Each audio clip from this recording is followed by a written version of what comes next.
Yeah. Now, in terms also of my channel, I have noticed one thing. Some people have been teasing me about not getting mad. When I recently made, okay,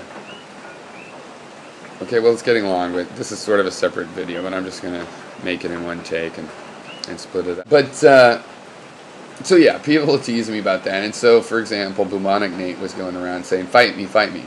So, when I made that video, that's why I made that one video where I took Az's view on Lost, the TV show, that he told me in Stickum, and I pretended it was, which I said this all in the video, that it was Az's view, or excuse me, Bubonic Nate's view of Lost, and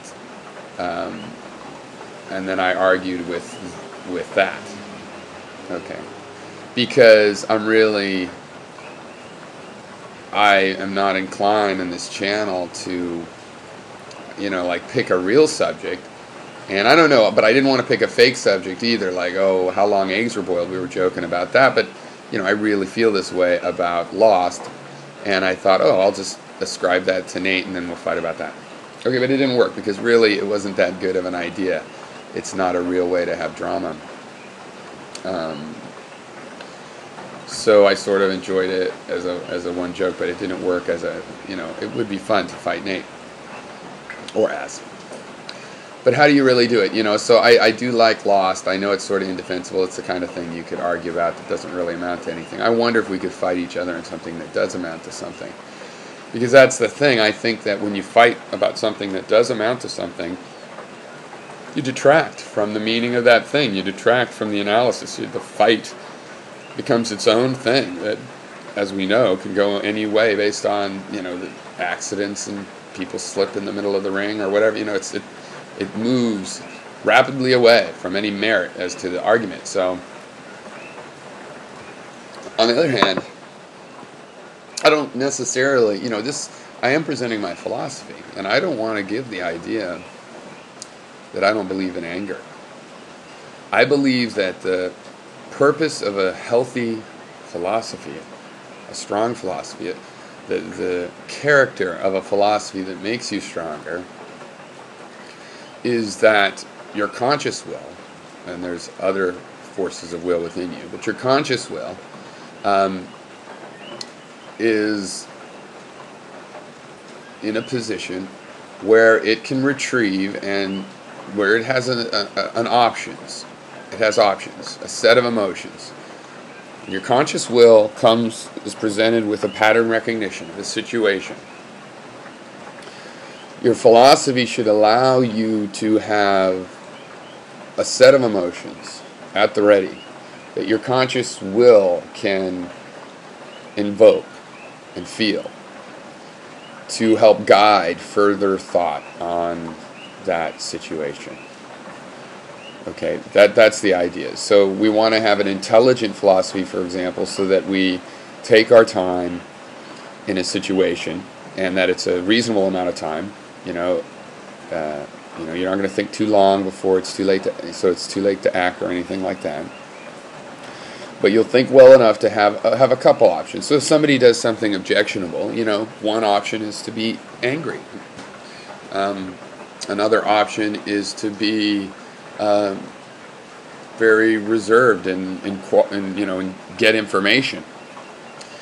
The conscious, if it's really powerful, has the ability to realize, let's be calm, get the information, but of course I should be angry, so I will be angry, and I'll hold that in reserve. Other situations, you should just be angry. And there's things, I was thinking about, doing a video on this, but, there's things, of course, that anger me a great deal. But, as I've said before, I used to get angry online and it just was pointless. So, it doesn't do me any good in what I'm trying to get done online. And only in my real life really do there remain places where sometimes to be honest about something you have to be angry. Even if you do think, well, maybe I'll get more of what I want if I'm not angry and I behave this other way. It's just, well, to be honest, you have to be angry. But often, there is a point to being angry. I mean, it's to me, it's analogous to something that I find curious, which is, we've evolved for millions of years in order to, be able to feel exquisite pleasures, to enjoy. And I'm not saying it's the purpose of the evolution. I'm just saying it took all these millions of years, and we end up at the point with this exquisite ability to enjoy a meal, or love, or sex, or all of these things. Just these are constructions through evolution, and we can respect that, and enjoy that. But just as much time has been made to create the hundreds of types of pains. And it's ironic and it's confusing to think about, because you don't want to have pain, and yet you want to know pain. It would be nice if you could get a blueprint about pain without feeling pain. Unfortunately, what really teaches us about pain is having pain. But, each type of pain is a feeling, again, trying to give us a hint as to what emotion, what state of mind, what perspective we should adopt to address what's causing the pain. Okay?